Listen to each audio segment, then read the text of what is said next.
ಮಾಜಿ ಮುಖ್ಯಮಂತ್ರಿ ಬಿಎಸ್ ಯಡಿಯೂರಪ್ಪ ಅವರ ವಿರುದ್ಧ ದಾಖಲಾಗಿರುವ ಪೋಕ್ಸೋ ಕೇಸ್ನಲ್ಲಿ ಮಹತ್ವದ ಬೆಳವಣಿಗೆಯಾಗಿದೆ. ಪೋಕ್ಸೋ ಕೇಸ್ನ ವಿಚಾರಣೆ ಆರಂಭ ಮಾಡಿರುವ ಟ್ರಯಲ್ ಕೋರ್ಟ್ ಮಾಜಿ ಸಿಎಂಗೆ ಕೋರ್ಟ್ಗೆ ಹಾಜರಾಗುವಂತೆ ಸಮನ್ಸ್ ಜಾರಿ ಮಾಡಿದೆ. ರೈತನ ಮೇಲೆ ದಾಳಿ ಮಾಡಿದ್ದ ಹೆಣ್ಣು ಹುಲಿ ಹಾಗೂ ಅದರ 3 ಮರಿಗಳನ್ನು ಮೈಸೂರಿನಲ್ಲಿ ಅರಣ್ಯಾಧಿಕಾರಿಗಳು ಸೆರೆ ಹಿಡಿದಿದ್ದಾರೆ.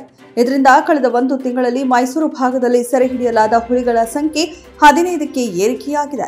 ಇತ್ತೀಚೆಗೆ ಮುಳ್ಳೂರು ತಾಲೂಕಿನ ರೈತರ ಮೇಲೆ ಹಾಗೂ ದನಕರುಗಳ ಮೇಲೆ ದಾಳಿ ಮಾಡಿದ್ದ ಹೆಣ್ಣು ಹುಲಿ ಹಾಗೂ 3 ಮರಿಗಳನ್ನು ಅರಣ್ಯಾಧಿಕಾರಿಗಳು ಸೆರೆ ಹಿಡಿದಿದ್ದಾರೆ. ಐಟಿ-ಬಿಟಿ ಸೇರಿ ಉದ್ಯಮ ಸ್ಥಾಪನೆಗೆ ಪೂರಕವಾದ ನೀತಿಗಳು, ಪರವಾನಗಿ, ಸರಳೀಕರಣ, ಅಗತ್ಯ ಮೂಲಸೌಕರ್ಯ, ಕೌಶಲ್ಯಯುತ ಮಾನವ ಸಂಪನ್ಮೂಲ ಒಳಗೊಂಡ ಪೂರಕ ವಾತಾವರಣದಿಂದ ಕರ್ನಾಟಕವು ಭಾರತದ ಅತ್ಯಂತ ವಿಶ್ವಾಸಾರ್ಹ ಹೂಡಿಕೆ ತಾಣವಾಗಿದೆ ಎಂದು ಮುಖ್ಯಮಂತ್ರಿ ಸಿದ್ದರಾಮಯ್ಯ ಹೇಳಿದ್ದಾರೆ. ಹವಾಮಾನ ಬದಲಾವಣೆ ಮತ್ತು ಜಾಗತಿಕ ತಾಪಮಾನ ಏರಿಕೆಯ ಪರಿಣಾಮಗಳನ್ನು ಜಗತ್ತು ಎದುರಿಸುತ್ತಿದೆ. ಈ ಕಾಲಘಟ್ಟದಲ್ಲಿ ನೈಸರ್ಗಿಕ ಸಂಪನ್ಮೂಲಗಳ ಸಂರಕ್ಷಣೆ, ಆಧುನಿಕ ತಂತ್ರಜ್ಞಾನದ ಬಳಕೆಯೊಂದಿಗೆ ಸುಸ್ಥಿರ ಅಭಿವೃದ್ಧಿಯತ್ತ ಸಾಗಬೇಕು ಎಂದು ಅರಣ್ಯ, ಜೀವಿಶಾಸ್ತ್ರ ಮತ್ತು ಪರಿಸರ ಸಚಿವ ಈಶ್ವರ ಬಿ ಖಂಡ್ರೆ ಹೇಳಿದರು. 2019ರ ಆಗಸ್ಟ್ ತಿಂಗಳಲ್ಲಿ ಚಿತ್ತಾಪುರದಲ್ಲಿ ನಡೆದಿದ್ದ ಪೊಲೀಸರ ಮೇಲೆ ಹಲ್ಲೆ ಮತ್ತು ಕರ್ತವ್ಯಕ್ಕೆ ಅಡ್ಡಿ ಪ್ರಕರಣವನ್ನು ಹಿಂಪಡೆದಿದ್ದ ರಾಜ್ಯ ಸರ್ಕಾರಕ್ಕೆ ಹಿನ್ನಡೆಯಾಗಿದೆ. ಸಚಿವ ಸಂಪುಟದ ನಿರ್ಧಾರಕ್ಕೆ ಹೈಕೋರ್ಟ್ನ ಕಲಬುರಗಿ ವಿಭಾಗೀಯ ಪೀಠ ತಾತ್ಕಾಲಿಕ ತಡೆ ನೀಡಿ ಆದೇಶಿಸಿದೆ.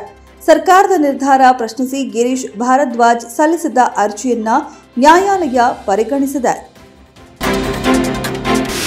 ಕಬ್ಬು ಖರೀದಿ ದರ ಹೆಚ್ಚಳಕ್ಕೆ ಆಗ್ರಹಿಸಿ ಕರ್ನಾಟಕದಲ್ಲಿ ಕಬ್ಬು ಬೆಳೆಗಾರರ ಬೃಹತ್ ಹೋರಾಟದ ಬೆನ್ನಲ್ಲೇ ಕೇಂದ್ರ ಆಹಾರ ಹಾಗೂ ಗ್ರಾಹಕ ವ್ಯವಹಾರಗಳ ಸಚಿವ ಪ್ರಹ್ಲಾದ್ ಜೋಶಿ ಈಗ ಸಕ್ಕರೆಯ ಕನಿಷ್ಠ ಮಾರಾಟ ಬೆಲೆಯನ್ನು ಹಾಲಿ 31 ರೂಪಾಯಿನಿಂದ 40 ರೂಪಾಯಿಗೆ ಹೆಚ್ಚಿಸುವ ಬೇಡಿಕೆ ಕುರಿತು ಪರಿಶೀಲಿಸುವುದಾಗಿ ಭರವಸೆ ನೀಡಿದ್ದಾರೆ.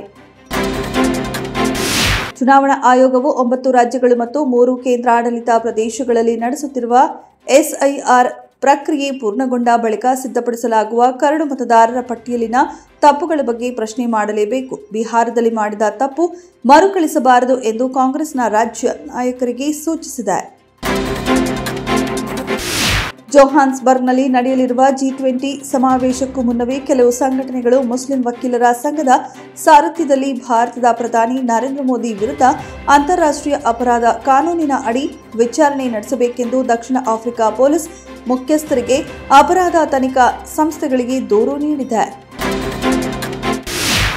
ಏಷ್ಯಾ ಕಪ್ ರೈಸಿಂಗ್ ಸ್ಟಾರ್ಸ್ 2025ರಲ್ಲಿ ಭಾರತ ಎ ಮತ್ತು ಓಮನ್ ತಂಡಗಳು ಮುಖಾಮುಖಿಯಾಗಿದ್ದು ಭಾರತ ಎ ತಂಡ 6 ವಿಕೆಟ್ಗಳಿಂದ ಗೆಲುವು ಸಾಧಿಸಿದೆ. ಭಾರತದ ಪರ ಹರ್ಷ್ ದುಬೆ ಅಜೇಯ 53 ಅರ್ಧಶತಕ ಸಿಡಿಸಿ ತಂಡಕ್ಕೆ ಗೆಲುವು ತಂದುಕೊಟ್ಟರು.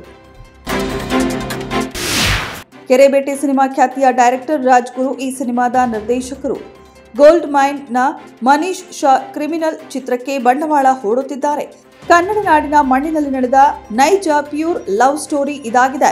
ಕ್ರಿಮಿನಲ್ ಸಿನಿಮಾದ ಮೂಲಕ ಮತ್ತೆ ರಚಿತಾ ರಾಮ್ ಮತ್ತು ಧ್ರುವ ಒಂದಾಗಿದ್ದಾರೆ.